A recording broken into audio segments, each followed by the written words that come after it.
News station में आपका स्वागत है। आज बात करें तो आज एक अहम दिन है। अहम दिन इसलिए है क्योंकि दक्षिण भारत की पहली किसान रेल दिल्ली पहुंची। एक तरीके से नई शुरुआत है और इस बारे में बातचीत करने के लिए हमारे साथ हैं नार्दर्न रेलवे के जनरल मैनेजर राजीव चौधरी जी। आइए उन्हीं से बात करते हैं। राजीव जी, न्यूज स्टेशन में आपका स्वागत है। धन्यवाद श्रीमान, धन्यवाद सर।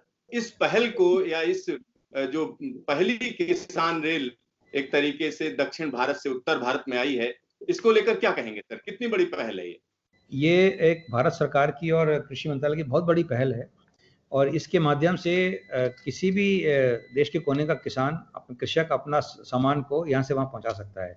आज जो ये रेल पहली बार उत्तर भारत में दिल्ली में आई है, आज़ादपुर आदर्श नगर हमारे डिपो में, इसमें 14 गाड़ियों में भर के फल आए हैं और 30 हमारे कृषक साथी आए हैं जो यहाँ आकर अपना एक्सपीरियंस शेयर करेंगे हम लोगों के साथ और लोगों के साथ, और मेरे ख्याल से वो अधिकारियों से मिलेंगे कृषि मंत्रालय में और रेल मंत्रालय में, और हम उनकी सुझाव को लेकर आगे जाएंगे।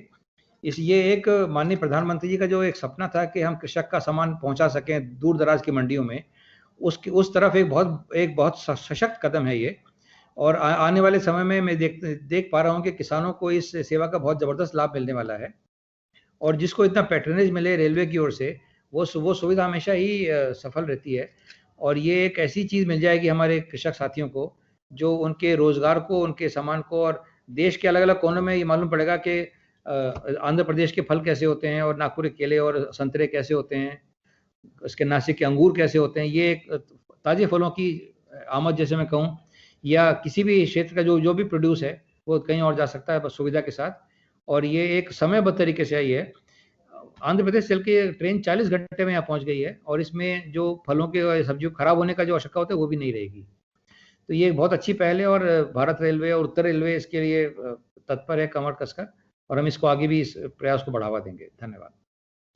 राजीव जी, एक और सवाल उठता है, जब ये ट्रेन वहां से चली अनंतपुर से जी, और एक तरीके से अपनी उद्घाटन यात्रा पे रही, तब तो 40 घंटे में आ गई। क्या आगे भी अश्योर करते हैं कि टाइम टेबल तरीके से ही चलेगी?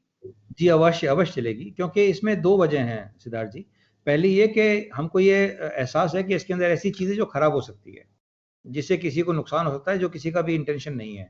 दूसरे, ना सिर्फ इस मालगाड़ी को बट और भी हमारी टाइम टेबल ट्रेन मालगाड़ी चल रही हैं भारतीय रेलवे में, उस पे निगरानी रखने के लिए अलग से एक सेल बने हुए हैं हर हेडक्वार्टर में, हर डिवीजन में, रेल मंत्रालय में, जो ये सुनिश्चित करते हैं कि जो हमने अपने बिजनेस पार्टनर से वादा किया है उसको पूरा करें।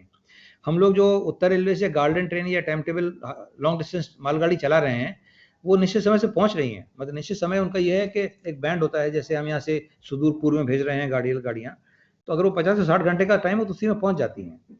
ये प्रयास आगे भी जारी रहेगा और हमारा ये इंटेंशन है कि इस दौरान जब बाकी जगह रोड यात्रा थोड़ा सा बाधित है अलग अलग वजह से, तो हमें अपने बिजनेस कम्युनिटी को सहयोग दें और ये उनका सामान यहाँ से वहाँ पहुँचाने में मदद करें।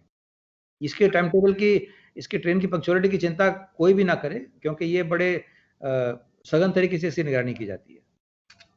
राजीव जी, एक और सवाल उठता है, जब हम माल ढुलाई की बात करते हैं तो क्या ये भाड़ा जो है, अगर वो ट्रक से ढुले, यानी ट्रक से वो सारे फल यहाँ पर लाए जाएं और जो आप लोग लेके आ रहे हो, तो उसमें क्या आपका जो फेयर है वो कम है या ज्यादा है? ये तो मैं नहीं बताऊंगा, क्योंकि जो रोड इंडस्ट्री है, रोड ट्रांसपोर्ट है, उसमें फ्लेक्सिबिलिटी और डायनेमिक सिचुएशन है जो हमारे पास नहीं है। हम लोग अपनी पॉलिसी निर्धारित करते हैं कि बिजनेसमैन के अपेक्षा के हिसाब से, बिजनेस के वॉल्यूम के हिसाब से। बट ये ज़रूर सच है कि इतना सारा माल कोई इतना जल्दी लेके नहीं आ सकता। ट्रक आएंगे भी तो रास्ते में खराब भी होते हैं, चेकिंग वगैरह भी होती है, हालांकि आजकल वो काफ़ी कम हो गई है और रास्ता भी काफ़ी लंबा है। जितना जल्दी आप ट्रेन से पहुँच सकते हैं उतना नहीं पहुँच सकते हैं। रेफ्रिजरेटर गाड़ियाँ भी हैं रेलवे के पास, जिनमें आप ऐसा सामान ला सकते हैं जो खराब होने के, जैसे फिश प्रोडक्ट्स हैं या मिल्क प्रोडक्ट्स हैं। वो आप देखे होंगे कई गाड़ियों के पीछे मिल्क टैंक लगा होता है।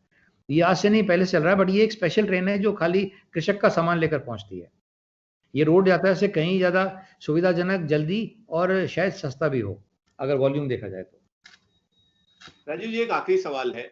इस ट्रेन में जैसे आपने बताया 30 के आसपास जो है कृषक भी आए हैं, तो क्या आने वाले समय में आप ये सुविधा देंगे, जिनका सामान चल रहा है वो साथ में चलकर आ जाएं? ऐसी सुविधा अगर है? ये आवश्यकता महसूस करेगा हमारा बिजनेस पार्टनर तो हम ये जरूर कोशिश करेंगे।